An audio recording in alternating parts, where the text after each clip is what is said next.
અને હવે સમાચાર મહેસાણાથી। મહેસાણાની ઊંઝા એપીએમસીમાં જીએસટી વિભાગે દરોડાની કાર્યવાહી હાથ ધરી છે અને તેમાં પણ એવા વ્યવહારો ઝડપાઈ શકે છે જેમાં કરચોરીના આંકડા પણ સામે આવી રહ્યા છે।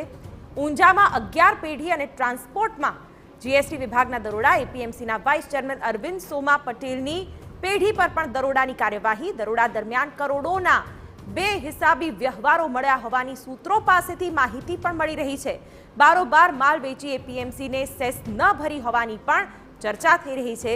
ત્યારે અલગ અલગ પ્રકારની પેઢીમાં પણ અત્યારે તપાસ કરવામાં આવી રહી છે, સ્થળ પર પણ તપાસ કરવામાં આવી રહી છે અને આ પેઢીના માલિક એવા અરવિંદ સોમાભાઈ પટેલ ઊંઝા એપીએમસીના વાઇસ ચેરમેન છે। સૂત્રો પાસેથી કરોડોના બેનામી વ્યવહારની પણ હાલ તો માહિતી મળી રહી છે અને અરવિંદ પટેલ ધારાસભ્યના ખૂબ જ નજીકના પણ માનવામાં આવી રહ્યા છે। બીજી તરફ ટ્રાન્સપોર્ટ પર પણ જીએસટીએ તવાઈ બોલાવી છે।